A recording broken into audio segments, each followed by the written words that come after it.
우리는 김일성 일당의 그 발악에 대처해야 합니다.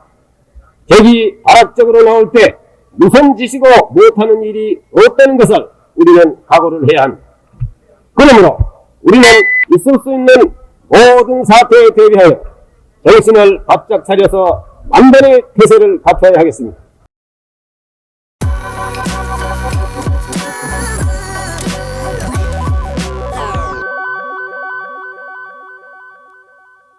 (1968년 4월 1일) 향토예비군 창설식 2부입니다. 1968년 1월 21일 밤 8시경 박정희 대통령은 기침을 심하게 하고 있었습니다. 강한 체질이어서 감기에 잘 걸리지 않았던 박 대통령은 저녁 식사 후 드물게 감기약을 먹고 밤 9시경에 잠자리에 들었습니다. 그 시각 북한산 비봉 밑에서 마지막 공격 캠프를 차린 김신조와 무장공비 30명은 조용히 개인 장구류를 챙긴 뒤 눈 덮인 산을 내려오기 시작했죠. 각자 기관단총, 소련제 TT 권총, 수류탄 10발 및 대전차 수류탄 2발, 실탄 300발, 그리고 대검을 착용하고 있었습니다. 청와대 인근에서 교전이 벌어졌던 밤 10시 15분부터 30분 사이 박정희 대통령은 여러 차례 울린 총성을 듣고 깨어났습니다. 박정희 대통령은 점포 차림으로 집무실로 내려왔습니다. 긴급 출동한 김성은 국방장관이 보니 박 대통령은 경황이 없는 듯한 표정으로 이렇게 말하더란 것입니다. 김 장관, 내가 감기에 걸려 약을 먹고 자다가 일어났는데 말이야. 거참 이놈들이 여기까지 쳐들어올 줄 누가 생각이라도 했겠소. 고약한 놈들, 못하는 짓이 없구만. 그렇게 파괴하더니 결국 여기까지 쳐들어왔구만. 저도 놀랐습니다, 카카. 괴뢰군 놈들이 신이 아닌 이상 어떻게 하룻밤 사이에 여기까지 오겠습니까? 두 사람은 전쟁을 겪은 군인 출신이어서 그런지 수행하던 경호원들이 보아도 무척 대담했다고 합니다. 공비소탕에 나선 군경합동 수색대는 1월 30일까지 31명의 공비 중 27명을 사살하고 김신조 1명을 생포했으나 우리 측도 민간인 7명이 사망했고 이익수 대령 이하 23명의 장병이 전사했으며 부상자만도 52명이나 되는 등 큰 피해를 보았습니다. 행방이 묘연해진 공비 3명 중 1명은 2월 중순 경기도 양주군에서 시체로 발견됐고 나머지 2명은 몰북한 것으로 판단해 작전을 종결지었습니다.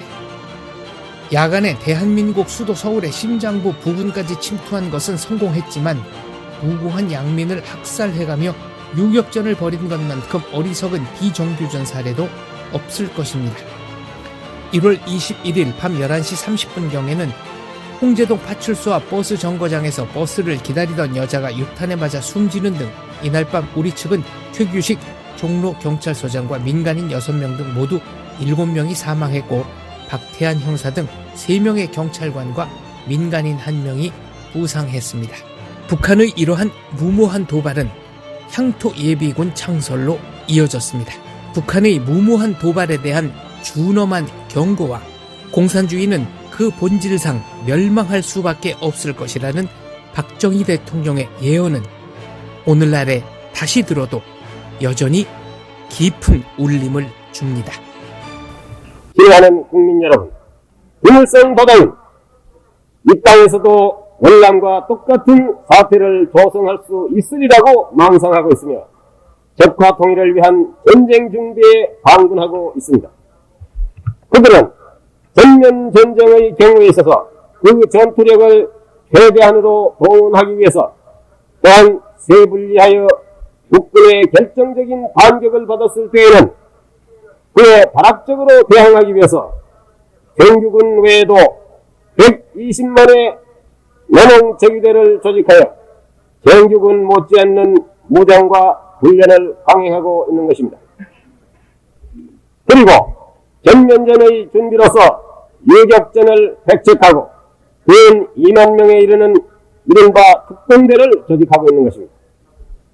바로 얼마 전에 서울에 침입했던 무장공비는 이들 중에 일당인 것입니다. 이러한 무장공비를 집단적으로 남한에 침투시켜서 조야 요인의 암살, 군 및 산업시설의 파괴, 양민 학살, 허위 모략 선전 등으로 정치적, 경제적 또는 사회적 불안과 치안의 혼란을 조성하고 그 틈을 타서 잉여와 같은 침략을 내리고자 하고 있는 것입니다. 북한 괴뢰가 이러한 만행을 환상하는 데는 여러 가지 이유가 있는 것입니다. 우선 김일성 일당은 경제 건설에 있어서 완전히 실패하고 계획 연도를 연장하지 않을 수 없게 되었습니다. 이것은 그들이 남침의 눈이 어두워서 전쟁 준비에만 광분한 나머지 경제 건설을 소홀히 한 때문이고, 따라서 결과적으로 오늘날 북한 동포의 생활은 나날이 궁핍하여져서 더 이상 독재를 유지해 나갈 수 없게 되고 있다는 데 기인하는 것으로 봐야 하겠습니다. 둘째로는 그들은 소련과 중공의 양쪽에 끼어서 고립무원해진 곤경에 처해 있다는 데 기인하는 것입니다.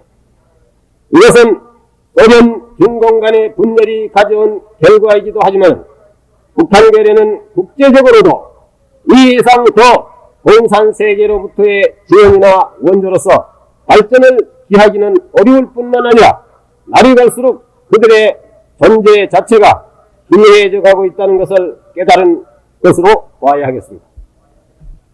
셋째로 최근 동굴아파 일대에서 일어나고 있는 자유화 운동이 보여주다시피 아무리 포각하고 잔인한 공산주의라 하더라도 자유의 욕구 앞에는 무력한 것이 분명합니다. 따라서 북한에도 조만간에 자유화의 물결이 파급되어서 결국은 국괴 자체의 내부 붕괴가 필연적으로 오고야 말이라는 초조와 불안에 기인하는 것입니다. 국괴는 이와 같은 내외 정세상의 이유로서 그 앞날에 아무런 희망을 바라보지 못하는 형편에 놓여 있습니다.